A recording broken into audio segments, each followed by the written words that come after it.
अस्सलामुअलैकुम दोस्तों, मैं हूं शारिब खान। आज जो भाई हमारे साथ मौजूद हैं ये पहले गैर मुस्लिम थे, अब कलमा पढ़कर इस्लाम में दाखिल हो चुके हैं। ये अपनी ज़ुबान से अपनी ज़िंदगी की सारी कहानी आपको बताएंगे कि क्यों इन्होंने कलमा पढ़ा, क्यों ये मुसलमान हुए। उससे पहले दो बातें इनके बारे में आपको बताना चाहता हूँ। वो दो बातें ये हैं कि जब इनके परिवार वालों को पता चला कि ये इस्लाम कबूल कर रहे हैं और ईमान में दाखिल होना चाहते हैं, तो रात के समय में इनके बाप ने इनको घर से बाहर निकाल दिया। ये जो चप्पल पैरों में पहने हुए थे वो चप्पल थी, एक बहुत पुरानी सी टी शर्ट पहने हुए थे। घर से रात को इन्हें बाहर निकाल दिया। ना इनको ये पता था कि सोऊंगा कहाँ, छत किसके घर की होगी, ना ये पता था भूखे प्यासे थे कि खाऊंगा क्या। जेब में पैसे नहीं थे खाना खाने के लिए, कहीं कोई कमरा लेने के लिए, सोने के लिए पैसा नहीं था। बहुत बड़ी बड़ी परेशानियां फेस करी थोड़े से टाइम के अंदर। उम्र भी कोई इतनी ज़्यादा नहीं थी उस टाइम पे, लेकिन अल्लाह का जब इनके दिल में जज्बा जागा, इन्होंने ठान ली थी कि ईमान में दाखिल होना ही है। अब चाहे घर वाले छूटे, दुनिया वाले छूटे, रोड पे सोना पड़े, भूखा सोना पड़े, बिना कपड़ों के पुराने कपड़े में पुराने चिथड़ों में घूमना पड़े, कुछ भी करना पड़े, लेकिन अब ईमान में दाखिल होना है। तो अब हटना नहीं है, ईमान में दाखिल ही होना है। तो चलिए जानते हैं भाई से इनकी ज़िंदगी की पूरी कहानी कि क्यों इन्होंने इस्लाम कबूल किया। वैसे मेरा खानदान मुसलमान का नहीं है। आज भी मेरा परिवार नॉन मुस्लिम है। तो कुछ बोलने जा रहा हूँ मैं, और मुझे लगता है कि मेरी बात आप लोग ज़रूर सुनेंगे। जिस तरीके से हम नाच गाना या गाने सुनते हैं तो बड़े मज़े से सुनते हैं, बड़ा मज़ा आता है हमारे अंग अंग में।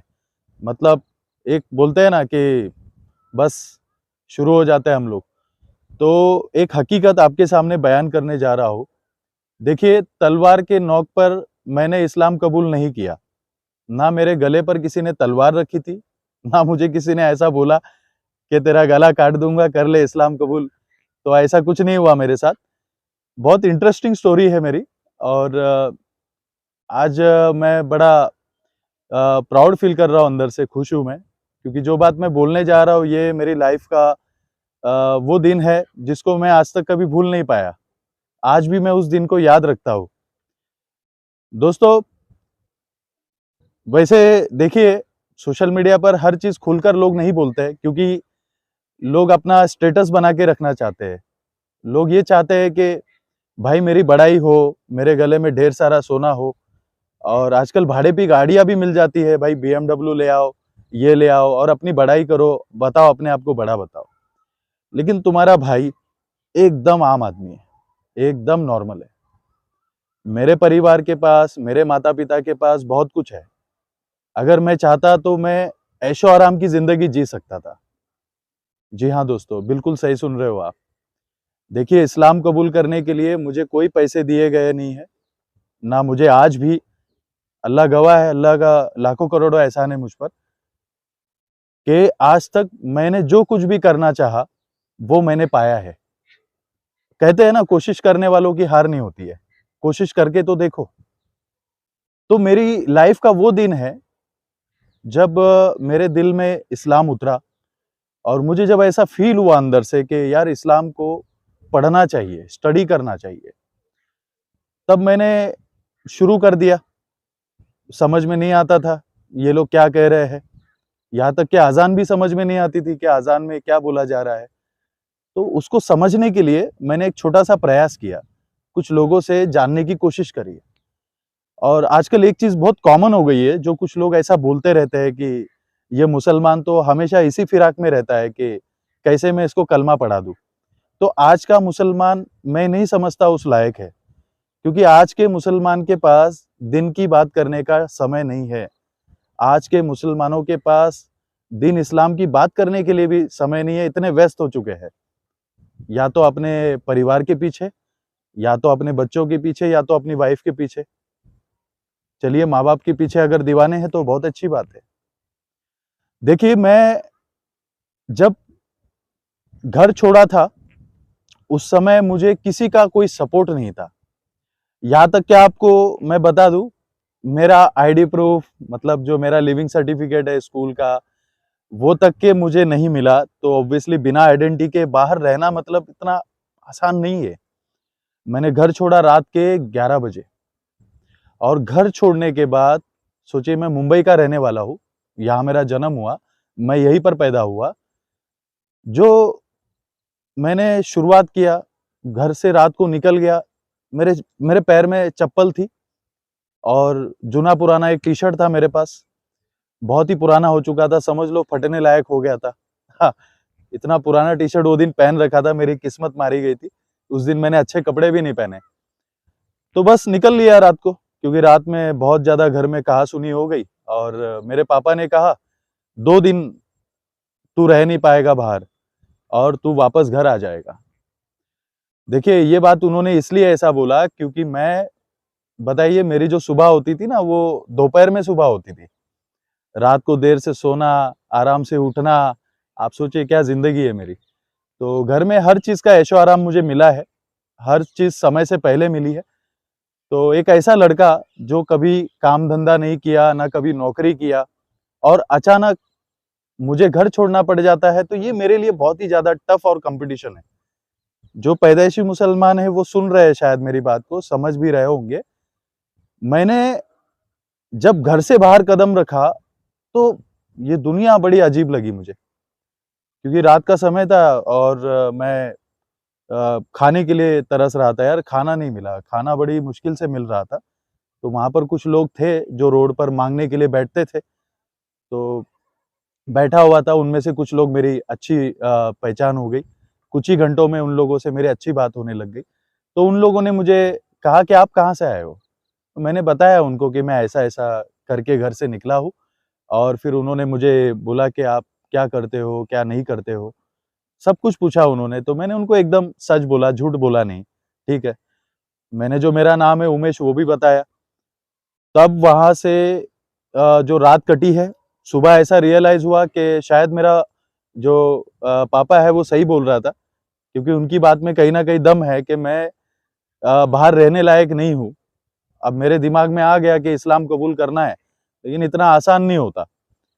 अब होता ये है, जब सुबह होती है, तो सुबह के टाइम पे अज़ान का समय हो जाता है और मैं मस्जिद में चला जाता हूँ, फ़जर की नमाज़ पढ़ने के लिए। और नमाज़ पढ़ने के बाद जब मैं बाहर आता हूँ वहाँ से, तो वहाँ पर मुझे कुछ लोग मिल जाते हैं। शायद मैंने अपनी कहानी उन लोगों को बताई थी, जो वहाँ पर माँगने के लिए बैठे थे। तो देखिए, अल्लाह बहुत बड़ा है, अल्लाह देने वाला है। तो कुछ कुछ लोग मिल गए, जिन्होंने मुझे कहा कि आप एक काम करो, हम इस सड़क पर सोते हैं, आपको छोटी-सी जगह मिल जाएगी वहाँ पर सोने के लिए। सोचिए, मैं ऐसी-ऐसी बातें बता रहा हूँ, जो कि सोशल मीडिया पर लोग नहीं कहते ऐसी बातें। तो लगभग मुझे याद है आज भी वो दिन, मैंने 7 दिन रोड पर सोया मैं। वो 7 दिन मैंने रोड पर खाना खाया, रोड पर रहा, फिर 7 दिन के बाद एक जगह पर मुझे नौकरी लगी। वो एक होटल था, जहाँ पर मैं सिर्फ़ 1 महीना काम पे था।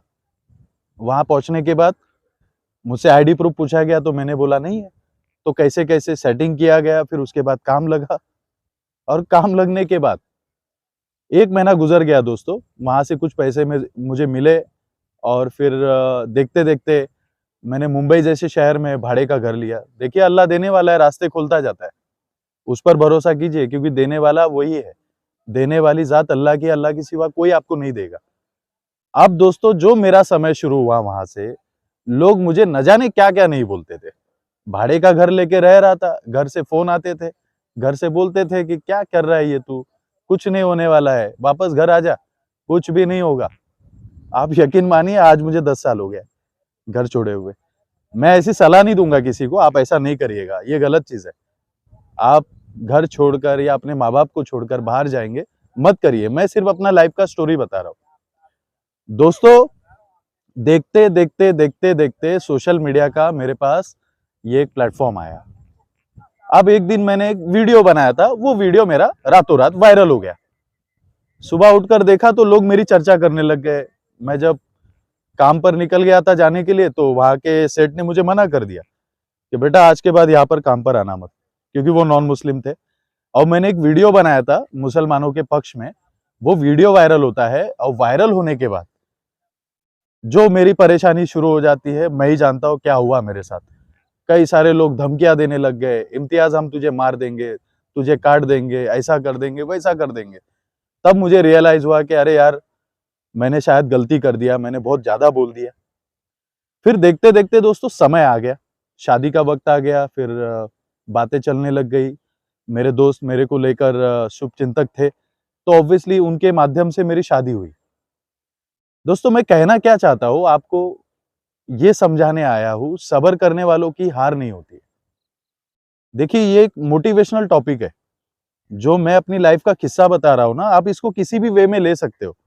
एक इंसान के पास अगर नौकरी नहीं है, तो वो कोशिश करेगा तो उसको मिल जाएगी, 100% मिल जाएगी, ठीक है। बाकी अल्लाह ने मेरे इतने ज़रिए बनाए, इतना सब कुछ मिला मुझे। आज मैं बड़े-बड़े लोगों से बातचीत करता हूँ, सोशल मीडिया इन्फ्लुएंसर हूँ। करता हूँ दोस्तों, भाई की वीडियो आपको पसंद आई होगी। अगर वीडियो पसंद आई हो तो इस वीडियो को लाइक कर दो, बिना लाइक किए मत जाया करो दोस्तों। लाइक करने से मुझे पता लगता है कि आपको इस तरह की वीडियोस पसंद है ना। कोई बंदा सारी दुनिया, सारा घर जहान छोड़ के ईमान में दाखिल हो रहा है और उसको हम आपको दिखा रहे हैं, वो अपनी ज़िंदगी की कहानी बता रहा है और आप एक लाइक भी नहीं कर सकते, ये तो गलत है ना। तो वीडियो को लाइक ज़रूर किया करो दोस्तों, मेरा भी हौसला बढ़ता है। इंशाअल्लाह ताला आपके लिए और अच्छी वीडियो लेके आऊँगा।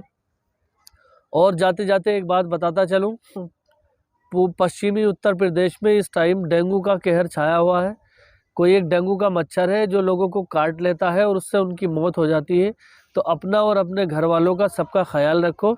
डेंगू की स्प्रे कराओ। जो पेड़ पौधे घर के अंदर होते हैं, गमले वगैरह रखे हुए खूबसूरती के लिए जो आजकल हम लगा लेते हैं, बेल्स वगैरह, उन पर मच्छरों वाली स्प्रे करो और सारी चीज़ें जो है सही से रखो। काफ़ी सारे लोग यहाँ पे मर चुके हैं, ख़त्म हो चुके हैं। अल्लाह ताला जन्नत नसीब करे उन सबको। इंशाअल्लाह फिर मिलूँगा एक नई वीडियो के साथ, तब तक के लिए खुदा हाफिज़।